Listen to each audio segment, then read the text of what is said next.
জনগণের খয়রাতের পয়সায় এই বিশ্ববিদ্যালয়গুলো পরিচালিত হয়, জনগণের খয়রাতের পয়সায়। এখন এই জনগণের খয়রাতের পয়সায় এই বিশ্ববিদ্যালয়ে এটার মূল লক্ষ্যই হচ্ছে জ্ঞান বিস্তার করা, মূল লক্ষ্যই হচ্ছে আপনার সুবিধাজনক চিন্তাগুলোকে পর্যাপ্ত ভাষা দিয়ে সেখানে জ্ঞান ভিত্তিক এবং একটি গবেষণা ভিত্তিক রাষ্ট্র তৈরি করা। কিন্তু বিদ্যমান যে ছাত্র রাজনীতি রয়েছে, দলীয় যে ছাত্র রাজনীতি রয়েছে, এই দলীয় ছাত্র রাজনীতি আপনাকে কি করেছে?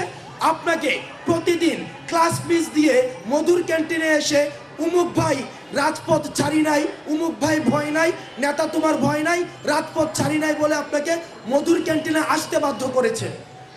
এই যে বিদ্যমান দলীয় ছাত্র রাজনীতি, আপনার দলীয় ছাত্র রাজনীতি আপনার রিডিং রুমে না গিয়ে আপনাকে নেতা যখন ব্যাডমিন্টন খেলে সেখানে নেতার পাশে এসে হাতে তালি দিতে আপনাকে বাধ্য করেছে।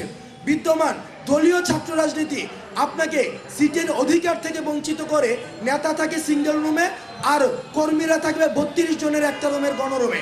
তাইলে দেখেন এই যে বিদ্যমান রাজনীতি কাঠামোতে যেখানে ছাত্র নেতাদের কথা বলার উচিত ছিল যে ক্যান্টিনে কিভাবে ভর্তুকি আনা যায়, সেখানে দলীয় ছাত্র রাজনীতিতে আমরা দেখেছি যে ক্যান্টিন থেকে কিভাবে প্রজেক্ট পার্সেন্টেজ নেওয়া যায়। দ্বিতীয়ত, যেখানে ছাত্র নেতাদের কাজ ছিল কিভাবে ক্যাম্পাসে সিটের সমস্যা সমাধান করে আবাসিক সুবিধা আরও বৃদ্ধি করা যায় সেটির জন্য কাজ করা, সেখানে আমরা দেখেছি দলীয় ছাত্র রাজনীতির যে ছাত্র নেতারা রয়েছে তারা গণরুম সমস্যাকে জিয়ে রেখে কিভাবে ছাত্রদেরকে কাজে লাগিয়ে এই প্রোটোকল রাজনীতিকে ইন্ট্রোডিউস করা।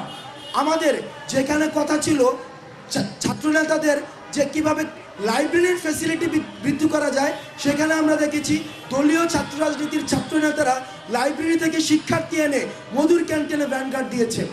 আজকে এই পরিস্থিতিতে আপনি দেখবেন 5ই আগস্ট পরবর্তী সময়ে যখনই ক্যাম্পাস থেকে দলীয় ছাত্র রাজনীতির ছাত্রলীগ নিষিদ্ধ হয়েছে, ক্যাম্পাস থেকে তাদের হল থেকে তাদের উৎখাত হয়েছে, তখনই কিন্তু কৃত্রিমভাবে যেই সৃষ্ট যেই সিট সমস্যাটি সেটির কিন্তু সমাধান হয়ে গিয়েছে।